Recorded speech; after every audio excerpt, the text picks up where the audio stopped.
오늘은 첫 예배잖아요. 1월 첫 예배. 걱정 말아요 그대라는 제목으로 여러분과 함께 말씀 나누고자 합니다. 새로운 변화가 우리에게 이제 시작됩니다. 그렇죠. 여러분 각자에게 학년이 바뀌는 친구들, 2, 3학년 친구들도 있고 1학년 친구들은 지금은 우리가 이제 고등고 1월 1일부터 시작됐으니까 1학년이라 말하지만 아직 졸업식을 안 했다면서요. 졸업식을 안 한 중3 친구들이 지금 고등부에 와서 이제 1학년이 된다는 우리 미리 경험하고 있습니다. 이런 변화들이 생기는 거죠. 학년이 바뀌고 중딩에서 고딩으로의 변화가 생깁니다. 제가 이제 여기서 답장 준 친구들도 있고 답장을 안 준 친구들도 있어요. 이제 1학년 친구들, 2학년, 3학년 친구들에게 연락을 하면서 바뀌는 변화 앞에서의 너희들의 마음이 어떠니? 걱정과 두려움이 있진 않니? 라고 물어봤을 때 대개는 너무 기뻐요, 너무 설레요 라는 것보다 대개는 걱정과 염려를 다 하나씩 가지고 있더라고요. 그 염려와 걱정들이 다양했어요. 먼저는 대인관계 앞에서의 어려움을 호소하는 친구들이 있었어요. 새로운 곳에 적응을 해야 되고 새로운 친구들과의 관계를 맺는 게 어렵다라고 느끼는 사람들이 있었고요. 어떤 친구들은 내가 친구들한테 뭔가 학기 초부터 실수해가지고 왕따 하진 않을까라는 두려움 때문에 이런 거 있잖아요. 나한테도 가까이 오지 마. 나도 너에게 가까이 가지 않을게. 미리 철벽을 치고 있는 친구들을 보기도 했어요. 학업과 진로의 스트레스 때문에 고민인 친구들이 많아요. 진로라고 하는 고민이 제일 많았어요. 제가 물어봤을 때 우리 고등부 친구들 다 대부분이 몇 명만 빼고 어떻게 앞으로 해야 될지 모르겠어요. 솔직히 말하면 여러분들에게 이 대학 입시를 준비하는 이 사회 구조상에서 어쩔 수 없지만 이런 상황 가운데 있어서 어쩔 수 없지만 당장 그냥 20살 대학 갈 거에 대한 진로를 너희가 빨리 결정해라고 말하는 사회 자체는 사실 그렇게 건강한 사회는 아니라고 생각해요. 왜냐하면 경험해야 할 게 너무 많거든요. 17, 18, 19세 때 경험해야 할 것도 많고 여기 있는 청년들 중에 배낭여행 가본 사람들도 있겠지만 20세 이후로 세계를 누비면서 경험해야 할 게 너무 많아요. 그랬을 때 정해지는 진로와 그러지 않고 정하려고 하는 그냥 책상머리 앞에서 나 뭐하지? 그러니 한계가 있는 거죠. 요즘 초딩들은 유튜브 크리에이터가 1등이라면서요, 진로로. 그런 한계들이 우리 눈앞에 경험된 게 없으니까, 그것밖에 없으니까 다 거기서 막히게 되는 것 같아요. 그러니 우리도, 여기 있는 친구들도 진로를 제일 크게 고민하고 걱정하는 것 같아요. 원하는 대학에 들어가고 싶은데 내가 지금 너무 늦은 거 아닐까? 내가 좋아한다고 해서 잘할 수는 없는 것 같은데 이 좋아하는 것만 가지고 내가 평생을 살아갈 수 있을까? 라고 고민하는 친구들도 있고요. 이런 친구들도 있었어요. 해야 하기는 하는데 왜 이렇게 공부가 하기 싫은 걸까? 라고 하는 친구들도 있었어요. 또 하나의 어려움이 뭘까 했더니 부모님으로부터의 은근한 부담인 거예요. 이 부모님이 또 이런 거 있잖아요. 옛날 말이긴 한데 엄친아 엄친딸 이래서 괜히 부모님의 친구의 자녀와의 비교를 자꾸 하는 것 같고요. 또 이런 어머니 아버지도 있습니다. 엄마는 너한테 부담 안 줘. 그게 부담이에요. 그렇잖아요. 엄마는 너한테 부담 안 줘. 그냥 적당히 제일 힘들거든요. 적당히 제일 힘든데 부담 안 준다라고 얘기를 하면서 자꾸 마음속에 은근한 부담감을 넣어주는 것 같아요. 제 이야기를 잠깐 할게요. 저는 짧은 인생을 살았지만 여러분들과 10살밖에 차이가 안 나거든요. 아주 짧은 인생을 살았지만 왜 비웃죠? 네. 짧은 인생 속에서 여러 가지 변화들을 경험했어요. 여러분들도 다 동일하게 경험을 하지 않을까 싶어요. 그런 여러 가지 변화 중에 기억나는 게 하나 있어요. 저는 고등학교 2학년 겨울방학 때 고3을 앞두고 있는 고3 앞두고 있는 겨울방학이죠. 전학을 결정했어요. 엄청난 변화였어요. 저에게 있어서는. 그동안 다니던 학교가 집에서 버스를 타고 1시간을 왔다 갔다 해야 되기 때문에 내가 고3이 된다고 했을 때 그 학교를 버스 타고 다니는 게 괜찮을까? 아니면 그냥 집이 가까운 쪽으로 올까? 한동안 고민하다가 고2 겨울방학 고3으로 넘어가는 그 시점에 결정을 했어요. 가자. 전학을 시도했는데 왜 그런 거 있잖아요. 고3 1년 요즘 여러분들 이 교복이 좀 자율적으로 입고 있고 하는 것 같은데 저희 때는 무조건 칼교복 다 갖췄어야 됐거든요. 저희 때라고 하니까 너무 먼 미래의 일인 것 같지만 10년밖에 지나지 않았다는 걸 기억해주면 좋을 것 같아요. 먼 미래에는 두 발도 이러지 못했어요. 그냥 진짜 아무튼 그랬어요. 그랬는데 그 고3이 되는데 교복을 새로 사기가 너무 아까운 거야. 내 마음속에 전학 가면 난 그냥 이전에 입던 교복 혼자 입고 다니겠다. 마음 먹고 전학을 갔죠. 갔는데 그 동네, 전학간 동네가 제가 초등학교 5학년 때까지, 1학년 때부터 5학년 때까지 지내던 동네였어요. 그래서 마음속에 은근히 이런 마음도 있었던 것 같아요. 그때 친구들을 다시 만나겠지. 가니까 실제로 있었어요. 근데 그 다음날 어떤 마음이 걱정이 생기냐면 쟤네들이 나를 안 받아주면 어떡하지? 이질감을 느끼면 어떡하지? 대인관계 어려움이잖아요. 그리고 또 하나의 고민이 생겼어요. 상황의 변화가 너무 급박했던 거예요. 이때까지 다녔던 거는 남고였어요. 남중 남고를 나왔어요. 카톨릭 고등학교, 불교 중학교, 카톨릭 고등학교를 나왔고 목사의 아들이었어요. 예전에 중등부에서도 설교했었던 것 같아요. 종교 3사가 통합되어 있기 때문에 그것 때문에 이질감도 있을 뿐더러 이 남고를 계속 나왔다가 남쪽공학을 갔어요. 고3 때. 그러니까 왠지 그런 거 있잖아요. 공학을 갔을 때의 그런 뭔가 모를 청소년기에 느껴지는 마음속에 그런 푸릇푸릇한 떨림과 설렘? 뭘 생각했을지도 모르겠어요. 그래서 굉장히 혼자 마음속에 야 고3인데 내가 가서 연애를 하고 막 이러면 뭐 연애해준다는 사람도 없어. 근데 혼자 그냥 마음속에 연애를 하고 이러면 내가 공부에 집중할 수 있을까? 학업적인 스트레스가 쌓이기 시작하죠. 또 이 고3, 고2에서 고3 넘어가니까 부모님이 은근히 또 그런 마음을 주시네요. 공부해야지. 엄마 아빠는 부담 안 줘? 알지? 근데 공부는 해야지. 이거 부담 아니에요 이게? 그런 시간들을 보내면서 하루는 전학 간 지 일주일도 안 된 상황이었는데 아직도 생생해요. 자려고 누웠는데 가슴이 너무 갑갑하고 호흡이 너무 가빠지고 이런 거 있죠. 누워있는 침대 쪽으로 천장이 내려오고 벽이 좁아지는 느낌이 드는 거예요. 나중에 알게 됐더니 그게 공황장애 증세라고 하더라고요. 그걸 한 2, 3일을 겪었던 것 같아요. 그리고 아버지한테 말씀드리고 함께 기도하면서 그 시간들을 이겨낼 수 있었어요. 너무 큰 부담이었고 너무 큰 어려움이었어요. 우리 모두는 새로운 환경을 마주할 때마다 걱정과 두려움에 휩싸입니다. 여기 청년들, 언니, 오빠, 형, 누나들 옆에 있죠? 이 사람들 걱정 없을 것처럼 보이지만 오늘 고등부에 새로운 사람들을, 친구들을 마주하고 학년이 바뀐 친구들을 마주한다는 것 때문에 사실 되게 쫄아있어요. 어떡하지? 혼자 막 걱정하고 모두가 그래요. 여기 있는 모든 사람들이 저 담담해 보이죠? 아니요? 쫄았어요. 모두가 그래요. 새로운 환경을 마주하기 때문에 우리는 누구나 걱정과 두려움에 휩싸이기 마련이에요. 오늘은 우리가 여호수아의 이야기를 가지고 왔어요. 앞에 있는 사람이 모세고 뒤에 있는 사람이 여호수아라고 보통 평가를 하더라고요. 여호수아가 엄청난 변화를 겪고 있어요. 첫 번째 변화는 모세가 죽었다는 사실이에요. 이집트에서부터 백성의 지도자로 이스라엘 백성들을 탁월하게 인도했던 모세가 죽어버렸어요. 가나안 땅을 바로 눈앞에 두고 요단강 건너면 가나안 땅, 약속하신 땅인데 그 한 걸음 못 내딛고 하나님께서 데려가셨어요. 하나님의 뜻이 있었거든요.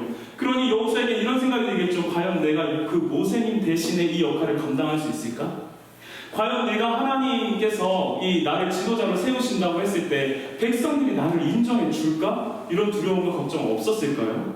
또 하나의 걱정이 있었어요. 약속하신 땅을 요단강 건너면 이제 시작하는데 그 땅이 아무것도 없는 벌판이 아니라 이미 오래전부터 토착 민족들이 있었던 땅이고요.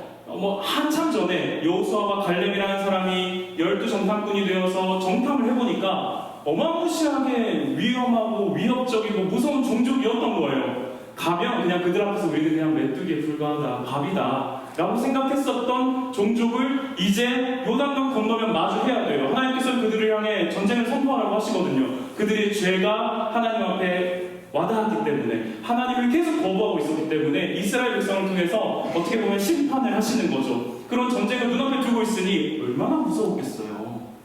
그냥 롤에서 전투하는 그런 게임이 그런 정도가 아니고 그냥 진짜 가서 여리고부터 봐야 되는 거예요. 여리고성부터 이제 함락해야 되는 거예요. 그 어마무시하다는 여리고부터. 그 앞에서 얼마나 두렵고 떨리고 온몸에 걱정이 가득했을까요? 바로 그때 오늘 말씀 여호수아 1장에 두 번의 대화가 등장합니다. 오늘 이 두 번의 대화를 살펴보면서 새로운 환경 가운데 노출되어 있는 저와 여러분 그리고 여호수아가 어떤 하나님의 은혜를 경험하게 되는지를 함께 살펴보고자 합니다. 첫 번째 대화는 하나님과 여호수아의 대화예요. 하나님과 여호수아가 1장 1절부터 9절까지 아주 길게 대화를 하고 계세요. 근데 사실 여호수아는 별로 말하지 않아요. 그러니까 하나님이 직접적으로 그냥 계속 말씀하고 계시죠. 여러분, 아까 우리가 모세가 죽었다라고 얘기했는데 어떤 공동체에게 있어서 큰 의미를 갖는 사람이 죽거나 소천하는 소식을 들으면 두 가지 반응이 나타납니다. 하나는 상실감을 느껴요. 그 그 사람이 너무 소중한 사람이었기 때문에, 또 하나는 그 죽음으로 인해서 결집되는 현상도 발생해요. 아, 그분이 우리에게 이런 마음을 주셨으니까 우리가 함께 마음을 모아보자 라는 거죠.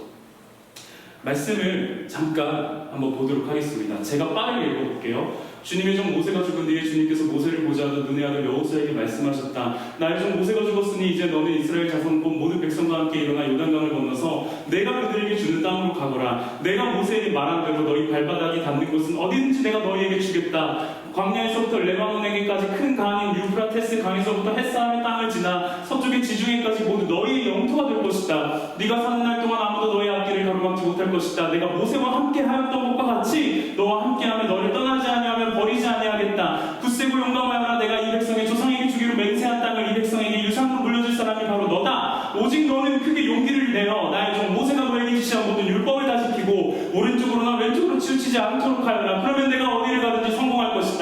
이 율법책의 말씀을 늘 읽고 밤낮으로 그것을 공부하여 이 율법책에 쓰여진 대로 모든 것을 성심껏 실천하여라. 그리하면 내가 가는 길이 순조로울 것이며 내가 성공할 것이다. 내가 너에게 굳세고 용감하라고 명하지 않았느냐. 너는 두려워하거나 낙담하지 말아라. 내가 어디로 가든지 너의 주 하나님이 함께 있겠다. 아멘. 여러분, 목적이 있었죠. 이거 같이 읽으려고 하면은 또 너무 기니까 그 소중한 사람이 죽으면 상실감과 결집이 이루어진다고 하는데, 최근에 있었던 카타르 월드컵의 우승팀이 누구죠? 아르헨티나가 우승을 했어요. 드디어 우리 메시 형님이 월드컵을 들어 올렸습니다. 이로써 모든 것이 마무리가 되었죠. 아르헨티나라는 나라가 우승할 수 있었던 원동력에 대해서 많은 축구 전문가들은 두 가지의 영향력이 있었다라고 이야기를 해요. 첫 번째는 메시의 존재예요. 메시라고 하는 한 선수, 특출난 스타 플레이어가 자기만 잘하는 게 아니라 어떤 두처럼 자기만 잘하는 게 아니라 선수들을 결집하고 함께해서 이 우승을 이끌어 나갈 수 있었다라고 하는 것이 전문가들이 말하는 첫 번째 이유고요. 두 번째 이유가 뭔지 아십니까? 저는 이거 좀 깜짝 놀랐어요. 그렇지. 얼마 전에 죽었던, 소천했던 마라도나라고 하는 인물로 인해서 그들의 마음에 이번 월드컵은 우승해야 된다라고 하는 결집을 일으켰다라고 해요. 2020년에 소천했거든요. 마라도나가 우승하고 이제 그 우승 트로피를 아르헨티나의 메시가 들게 되는 거죠. 이렇듯 어떠한 공동체에서의 아주 귀중하고 소중하게 여겼던 한 인물, 상징적인 인물의 죽음은 그들로 하여금 결집을 일으키게 됩니다. 이스라엘에게 있어서, 그 민족에게 있어서 모세라는 인물은 아르헨티나의 마라도나와는 비교할 수 없을 정도의 엄청난 의미를 갖고 있는 사람이었어요. 모세가 시작하지 않았다면 이집트를 나오지 않았을 거예요. 모세가 먼저 하나님 말씀 듣고 가서 데리고 나왔으니까. 그렇게 광야 생활 40년 하고 이제 가나안 땅 눈앞에 두고 있는 거예요. 그 땅이 목적지였었거든요. 근데 그 앞에서 모세가 죽는다라는 거죠. 대개는 우리가 아까 얘기했던 그런 마라도나와 같이 결집을 일으킬 거라고 생각하지만 여호수아는 조금 달랐던 것 같아요. 하나님께서 계속 뭐라고 말씀하시냐면 굳세고 용감해라. 왜 이렇게 쫄고 있니? 왜 이렇게 두려워하고 있니? 그냥 어떤 명령으로 너는 굳세고 용감해야 돼 이걸 말하는 게 아니라 너 지금 마음 상태가 너무 안 좋아. 너 지금 너무 무서워해. 두려워해. 모세가 죽은 거 앞에서 너 너무 힘들어하는 것 같아. 굳세고 용감해라는 말씀을 여호수아가 1절부터 9절까지 하고 있었던 거예요. 여호수아만 그랬을까요? 저는 이스라엘 백성들도 그 상실감이 굉장히 컸었고 그 두려움이 굉장히 컸을 거라고 생각해요. 아까 읽었던 1절에서 9절까지의 말씀에는 아주 독특하게도 모세라는 단어가 6번이나 등장합니다. 9절밖에 안 되는데 똑같은 단어가 반복된다는 건 성경에서는 강조하고 있다는 걸 얘기하고 있거든요. 6번이나 강조되는 이유가 뭘까라고 했을 때 여호수아와 이스라엘이 그만큼 모세를 엄청나게 의지하고 있었다는 걸 저는 보여주는 하나님의 말씀이었다라고 생각해요. 그러니 여호수아의 두려움이 더 배가 될 수밖에 없는 거예요. 모세가 죽어버렸으니까 이제 더 이상 모세의 행동대장으로 활동해야 되는 게 아니라 내가 지도자가 되어야 되니까 너무 무서운 거죠. 그때 여호수아는 아마도 자신의 믿음의 민낯을 보게 되지 않았을까 싶어요. 어쩌면 여호수아는 하나님보다 모세를 더 의지했던 거 아닐까요? 어쩌면 이스라엘 백성은 하나님보다 모세를 더 의지했던 거 아닐까요? 보이지 않는 하나님보다 눈앞에 보이는 지도자 모세를 의지했기 때문에 40년 동안 그렇게 왔었던 거 아닐까요? 근데 그 모세가 죽어버리니까 너무 두려워지는 게 자명한 일인 거예요.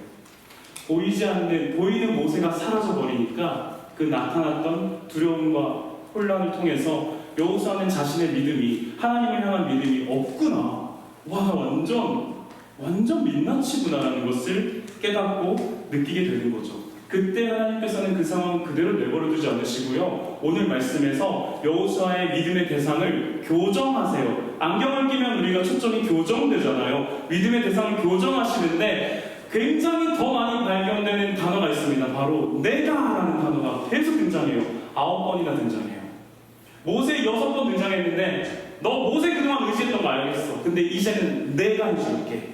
하나님은 여호수아와 이스라엘 백성들에게 너희가 믿고 의지하고 신뢰해야 할 대상이 모세가 아니야, 나야 라는 사실을 강조하고 드러내 보여주고 계세요. 그러면서 여호수아의 눈높이에 맞춰서 이렇게 위로를 해주세요. 말씀 한번 같이 읽어보도록 하겠습니다. 5절 말씀입니다. 시작. 내가 40날 동안 아무도 너의 함께를 변함없이 못할 것이다. 내가 모세와 함께 했던 것 같이 너와 함께하며 너를 떠나지 아니하며 버리지 아니하겠다. 아멘. 하나님께서 여호수아의 눈높이에 맞춰주셨다는 게 무슨 의미냐면, 여호수아는 모세의 측근으로서 모세가 하나님과 얼마나 가까웠는지를 계속 봤거든요. 그러니 모세를 예를 들어서 말씀해 주시는 거예요. 여호수아야, 모세와 내가 함께 했던 것과 같이 내가 너랑 함께 해줄게. 그 마음을 여호수아에게 말씀으로 하나님께서 강하게 이야기해 주시는 거예요. 여호수아도 내가 모세랑 함께한 거 봤지 그동안? 모세가 10가지 재앙을 이집트에서 일으켜서 너희 모든 백성들을 여기까지 이끌고 오는 거 너 다 봤지? 모세가 홍해를 가르려고 지팡이와 손을 내밀었을 때 내가 그랑 함께하는 거 봤지? 모세가 시내산에 올라서 율법책을 가지고 올 때 내가 그 시내산에서 모세와 함께했던 거 너 봤지? 모세가 만나와 메추라기를 쏟아부을 때에도, 반석에서 물을 구할 때에도, 마라의 쓴물을 달게 할 때에도 너 내가 모세와 함께하는 거 봤지? 내가 너랑 함께 해줄게. 이제 여호수아 너랑 함께하겠다. 그러니 힘을 내고 용기를 내라. 굳세고 용감해라 하고 말씀해주고 계세요. 이게 하나님과 여호수아와의 대화였어요. 두 번째는요, 그런 상황에서 두 페이지를 넘겼구나. 여러분, 새로운 상황 가운데, 과정 앞에, 변화 앞에 우리도 두려워요. 아까 말했잖아요. 목사님도 두려워요. 그래서 저 내일 기도원 올라가요. 너무 두려워서 하나님 은혜를 좀 구하려고. 꼭 기도원에 가만히 은혜를 구하는 건 아니겠지만 나중에 설교 때 진짜 많이 등장할 거예요. 귀하신 아내님께서 허락을 해주셨어요. 이렇게 말할 수밖에 없는 이유를 여러분 잘 아시리라 생각합니다. 귀하고 존귀하고 아름다우신 아내님께서 허락해 주셔서 기도원을 들어가기로 했어요. 좀 핸드폰 끄고 정말 하나님께 집중하는 24시간의 시간을 보내고 싶거든요. 그렇게 은혜를 구하면 나는 제 마음에도 두려움이 있어요. 2023년 우리 고등부와 청년일부 잘 갈 수 있을까? 우리 고등부 친구들 외롭지 않게 할 수 있을까? 사실 이따 나오겠지만 김다음 전도사님만큼 정말 따뜻한 사람이 없거든요. 코로나에 그래서 2번이나 걸렸지만 그 따뜻한 김다음 전사님만큼 고등부 친구들을 따뜻하게 대할 수 있을까? 제가 사랑 없는 사람으로 되게 유명해요, 청년들한테. 근데 내 마음에 하나님께서 주시는 사랑으로 사랑할 수 있을까? 이런 두려움과 걱정들이 너무나 많은 거죠. 근데 하나님께서 여호수아에게만 그 말씀을 하신 게 아니라 우리 모두에게 이 말씀을 하시더라고요. 제가 이 말씀을 듣고 아멘 했어요. 내가 너에게 명령한 모든 것을 그들에게 가르쳐 지키게 해라. 봐라, 내가 세상 끝날까지 항상 너희와 함께 있을 것이다. 예수님께서 우리에게 하신 말씀이에요. 예수님이 그냥 내가 너랑 있을게, 너 옆에 있을게, 힘들 때 있을게, 괴로울 때만 있을게, 아플 때만 있을게가 아니라 세상 끝날까지 항상 함께 있을게라고 말씀해 주시더라고요. 그러면서 우리에게 용기 내라, 힘을 내라, 굳세고 용감하라라고 말씀해 주시는 거예요. 이게 여호수아와 하나님과의 대화였다면 두 번째 대화가 있어요. 어떤 대화냐? 여호수아와 동쪽 지파, 요단 동쪽 지파와의 대화예요. 이건 성경 구약의 약간 상식이기 때문에 여러분과 같이 함께 잠깐만 보도록 합시다. 지도가 나오니까 좀 당황스럽죠?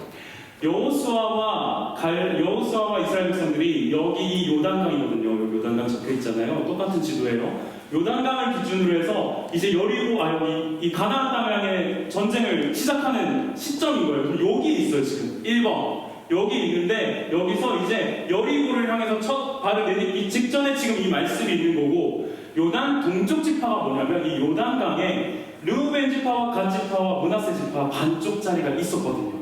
이들이 모세에게 살아있을 때 모세에게 우리에게 요단 동쪽을 주십시오라고 요청을 해서 그래 너희는 요단 동쪽을 가져라. 대신에 그때 조건이 뭐였냐면 이 가나안 땅을 정복하러 갈 때 너희 동쪽 가졌다고 아무도 안 움직이고 그냥 내버려 두지 마라. 같이 가라 라고 요청했었어요. 그 얘기를 지금 여호수아가 요단 동쪽 지파에게 하는 거예요. 너희 모세에게 그렇게 약속했지 않냐고. 우리 요단강 건너서 이제 가나안 땅 정복하러 갈 건데 같이 가자 라고 요청하는 이 대화를 두 번째 대화 10절부터 18절까지 하고 있는 겁니다. 그 중에서도 16, 17, 18절만 함께 읽도록 하겠습니다. 제가 16절, 여러분 17절, 18절 함께 읽겠습니다. 조금 졸리니까 우리 말씀 한번 집중하면서 같이 볼게요. 다 안 졸아요. 그냥 하는 거예요.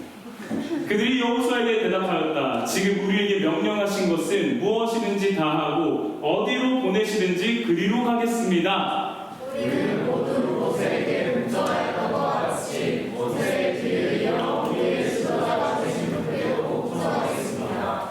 오직 주 하나님이 모세와 함께 계셨던 것 같이 여호수아와 어른과 함께 계시기를 바랍니다. 함께 읽겠습니다. 여호수아 어른의 명령을 거역하고 지시하는 말에 복종하지 않는 사람은 누구든지 모두 죽임을 당할 것입니다. 여호수아 어른께서는 오직 굳세고 용감하시기를 바랍니다. 아멘. 오, 이상해요. 아까 1절부터 19절에 나왔던 하나님과 여호수아의 대화에 나왔던 똑같은 단어와 내용들이 지금 요단 동쪽 지파와 여호수아의 대화에서도 동일하게 등장하고 있어요. 신기하지 않나요? 전 너무 좀 소름 돋았어요. 특히 이 장면. 모세와 함께 했던 것과 같이, 모세에게 복종했던 것과 같이 우리가 여호수아에게 복종하겠습니다 라고 이야기합니다. 복종이라는 단어로 표현되어 있어서 조금 애매한 것 같지만 사실 이 표현은 히브리어로 보면 샤마라고 하는데 쉐마라는 단어랑 같은 맥락, 같은 단어를 쓰고 있어요. 어떤 표현이냐면 듣다, 소통하다, 순종하다, 주목하다, 귀를 기울이다예요. 복종이라고 해서 이렇게 막 절하고 여호수아에게 절하겠습니다 이게 아니라 여호수아의 말을 듣겠습니다. 여호수아의 말을 순종하겠습니다. 여호수아의 말에 주목하겠습니다. 여호수아의 말에 귀를 기울이겠습니다라고 지금 이스라엘 백성들이 요단 동쪽 지파들이 여호수아에게 외치고 있는 겁니다. 혹시 이거 아세요? 청소년 모바일 상담 센터인데 다 들어줄게 라고 하는 모바일 상담 센터가 있더라고요. 제가 최근에 세바시라고 하는 한 강의를 보다가 여기서 이제 대표로 계시는 분이 오셔서 강의하는 내용을 들었는데 청소년 상담이 여기서 굉장히 많이 이루어지고 있대요. 전화하는 거 부담스럽고 부끄러울 수 있으니까 문자나 카카오톡을 통해서 혹은 페이스북 메신저를 통해서 청소년들의 마음을 들어주고 이야기를 듣는 그 고민 상담의 숫자가 기하급수적으로 늘어난다는 거예요. 그래서 그 말을 들으면서 한편으로는 좀 씁쓸했어요. 우리는 고등부는 목사님의 문자나 전도사님의 문자나 청년쌤들의 문자를 잘 답하지 않거든요. 중등부도 마찬가지인데 아무렴 이 고민센터에는 엄청난 양의 고민들을 계속 주워 올리고 있다, 계속 누적되고 있다라고 이야기하더라고요. 왜 이야기를 하냐면 그런 마음이 들었어요. 아, 생각보다 우리 친구들 주변에는 자신의 고민을 얘기할 만한 직접적인 대상이 없구나. 얼굴을 대면하면서 말할 수 있는 직접적인 대상이 많지 않구나. 그래서 모바일 상담이나 SNS 상담을 통해서만이 자신의 마음을 표현하려고 하는 거구나. 혹은 있더라도 그 마음을 표현하기가 너무 힘들구나 라는 것을 느낄 수 있었어요. 내 마음을 알아주고 들어주는 사람이 주변에 없는 현실인 거예요. 신방을 해본 친구들은 알겠지만 중등부 친구들에게 먼저 얘기합니다. 김다은 전도사님은 제가 정말 좋아하고 존경하는 전도사님입니다. 김다은 전도사님과 초등학교 4학년 때부터 같이 만나서 신앙생활을 해왔고 지금 같은 교회에서 사역을 하고 있습니다. 김다은 전도사님에게 느끼는 저 사람의 가장 큰 특징, 가장 큰 탁월함이 뭐냐라고 한다면 잘 듣는 사람이더라고요. 저는 말을 굉장히 많이 하는 사람인데 김다은 전도사님은 정말 잘 들어주는 사람이더라고요. 그래서 한 번은 이런 적이 있었대요. 중3인가 중2인가 한 친구가 엄마한테 가서 엄마, 난 엄마보다 김다운 전사님이 더 좋아. 왜? 엄마는 안 듣는데 김다운 전사님 내 말 들어준단 말이야. 들어줌이 얼마나 중요한지를 제가 여기서 좀 알게 됐던 것 같아요. 여러분, 고등부는요, 작년 교사가 없는 거 아세요? 한번 고개 돌려볼래요? 엄마 나이 때의 교사 없어요. 그렇죠? 아닌가? 그렇게 액면가가 그렇게 높은 사람이 있어요. 액면가가 그렇게 높은 분들은 좀 계시긴 한데 누구라고 굳이 얘기는 하지 않겠습니다. 뭐 나부터. 근데 이제 엄마 또래 혹은 아빠 또래 혹은 뭐 삼촌은 아니죠? 삼촌 또래의 그런 교사는 없어요. 왜냐하면 일부러 그렇게 처음부터 구조를 짰거든요. 그래서 작년 한 해 좀 쉽진 않았어요. 우리가 같이 막 으쌰으쌰 해야 되는데 엄마 또래 교사분들이 계시면 막 품어주고 막 더 그렇게 해줄 수 있고 또 막 돈도 많잖아요. 죄송해요. 목사가 돈 얘기해서. 근데 돈도 많아서 막 얘들아 간식 먹자 하고 간식 사주고 이러는데 청년들은 돈이 없어요. 우리 막 가진 게 없거든요. 그래서 막 빌빌거리면서 문자라도 막 이렇게 하고 관심이라도 갖는 게 우리 청년 쌤들과 스태프들의 애씀이었어요. 근데 여기까지 왔거든요. 그리고 계속 청년 쌤들, 스태프들이 고등부에 마음을 모아서 합류해주고 있어요. 그리고 또 독특한 특징은 뭐냐면 청년 쌤들은 전부 29세 이상을 넘지 않는다는 사실이에요. 왜냐하면 청년 일부에 있는 사람들이 다 온 거거든요. 20살부터 29살까지 청년들이 여러분들을 속이겠다고 이 자리에 왔고요. 지난주까지는 우리 서성주 부장님이 계셔서 제가 이 말씀을 드릴 수 없었지만 이제는 정말 작년 교사가 없어요. 왜 그런 줄 아세요? 더 여러분들에게 가까운 나이대로 다가가려고, 더 여러분들에게 가까운 나이대로 소통하려고. 물론 10년 차이 납니다. 물론 뭐 27살이고 10년이면 강산도 변하기 때문에 뭐 여기 있는 사람들도 여러분들에게 나 때는 말이야 이딴 소리 할 수도 있어요. 괜찮아요. 근데 엄마 아버지 세대의 선생님이 아닌 이유는 정말 여러분들과 더 함께 시간을 보내고 더 뒹굴고 더 뭐랄까 가까워지고 싶어서 일부러 청년들을 여러분들과 함께하는 고등부의 시간에 선생님, 스태프들로 세우게 되었습니다. 그래서요, 우리가 다 잘 들어주려고요. 우리가 여러분들의 편이 되어주려고요. 여호수아가 두려워하고 있을 때 보이지 않는 하나님이 야, 내가 너와 함께 해줄게. 모세와 함께 했던 것처럼 너희랑 함께 해줄게 라고 말씀하신 것도 큰 은혜였겠지만 어쩌면 여호수아에게는 요단 동쪽 지파 사람들이 여호수아와 함께 하겠습니다. 당신의 말을 우리가 순종하겠습니다. 듣겠습니다. 복종하겠습니다. 귀 기울이겠습니다 라고 말해준 것도 엄청나게 큰 힘이 되었을 거라고 생각해요. 여호수아처럼 새로운 환경을 눈앞에 두고 있는 우리 모두, 특히나 우리 고등부 친구들, 여러분 편이 되어줄게요. 2022년에는 조금 우리가 삐걱된 부분도 있었어요. 잘 이렇게 맞춰가기 힘들어서. 근데 저에게도 하나님께서 진짜 큰 은혜를 주신 게 김성찬 전사님을 보내주셨거든요. 그래서 저에게도 굉장히 큰 도움이 되고 힘이 되고 있어요. 그런 서로와의 관계처럼 우리 여기 있는 청년쌤들, 제가 이름을 다 가져갔거든요. 손예원 스텝, 박준서 스텝, 최혜인 스텝, 신혜민 스텝, 임규희 스텝, 최윤성 청년쌤, 정광수 청년쌤, 김소명 청년쌤, 김채호 청년쌤, 그리고 김성찬 전사님과 박신영 목사가 여러분의 편이 되도록 하겠습니다. 그러기에 힘을 내고 용기를 내세요. 고3 시기 보내는 친구들 있죠? 우리 민서, 우건이 용기 내요. 충분히 막 고3 두 번 겪은 사람도 있고 이러거든? 막 힘을 줄게요. 뭘 힘을 준다고. 그리고 우리 고1 이제 올라오는 귀한, 여기는 없구나 진짜. 여기 있는 우리 고1 친구들 더 추가될 거예요. 다음 주에 한 명 더 오기로 했거든요. 계속 올 거예요. 계속 와서 여러분들과 그런 꿈을 꿔요. 1대1 청년쌤 스텝과 학생 수가 동일한 거야. 아니면 더 많아. 더 많아서 막 이렇게 서로 부둥켜 이렇게 손잡고 찬양합시다 그러면 둘러싸 감싸 안을 정도로 그렇게 여러분들의 아주 든든한 물질적인 지원은 쉽지 않겠지만 기도와 그리고 정말 그 청소년 상담센터에 들어줄 게보다 더 여러분들의 이야기를 잘 들어주는 그런 목사님과 전도사님, 청년쌤과 또 스태프들이 되겠습니다. 말씀을 맺을게요. 이런 찬양이 있어요. 동행이라는 찬양이 있어요. 벌써? 갑자기? 아니에요. 아닌 거죠? 근데 이거 가사 넘기면 노래 바뀌는 거 아니에요? 아니에요? 깜짝 놀랐네요. 가사만 보여주려고 했는데 우리 예배가 이래요. 자유롭잖아요, 여러분. 네, 이런 자유로움을 좀 추구합니다. 가사를 한번 보세요. 길고 어두운 터널을 홀로 지나는 삶 속에 끝을 알 수 없어 외롭고 원망이 일어날 때, 이 정도면 노래 틀어놓고 합시다.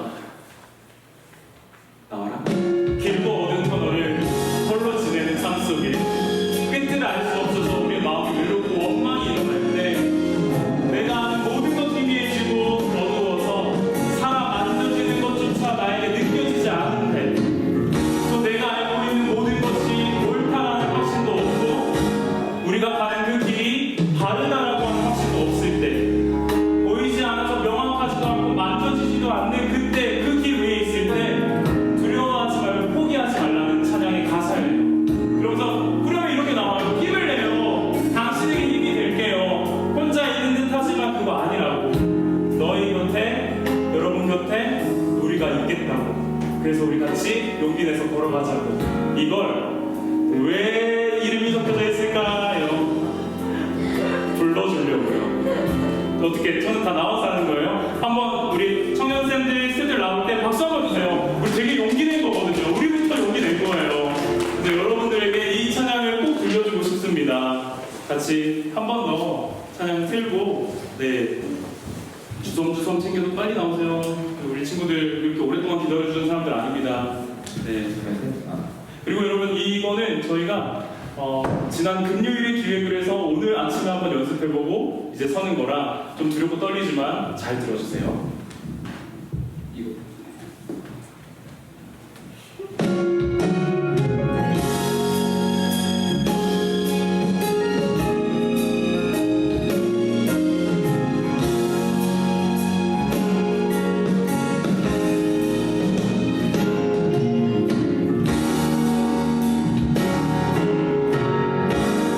거인 노래방에서 하는 것처럼.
용기 내어 걸어가요. 우리 함께. 우리 서로를 격려하면서 박수 한번 줍시다. 감사합니다. 이대로 서 있고요. 제가 기도하고 마치겠습니다. 하나님 감사합니다. 우리 귀한 고등부 친구들 그리고 청년쌤, 스태프들 2023년 1월 1일 오늘 이 시간을 꼭 기억하기 원합니다. 그렇게 기억하게 하실 줄 믿습니다.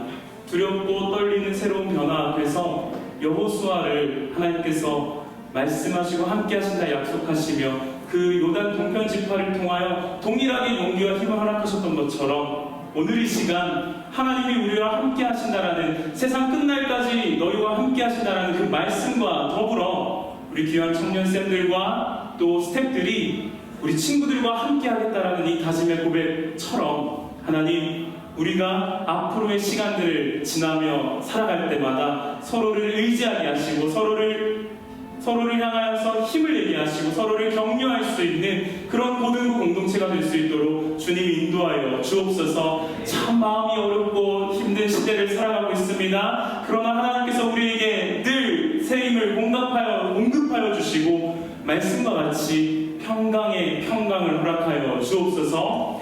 감사드리며 살아계신 예수 그리스도 이름으로 기도합니다. 아멘. 지금은 우리 주 예수 그리스도의 은혜와 하나님의 살아계심과 성령 하나님의 감화 감동하심의 교통하심의 은혜가 오늘 이 자리 가운데 말씀을 듣고 또 새롭게 힘을 합하여 나아가고자 하는 우리 고등부 친구들, 특히 고1에서 고1로 올라오는 친구들과 고2가 되는 친구들, 그리고 고3이 되는 친구들 한 명 한 명 머리 위에, 그리고 그 섬김을 위하여 달려가는 귀한 청년쌤들과 우리 스태프들 머리 위에 지금부터 영원토록 함께 있을지어다. 아멘.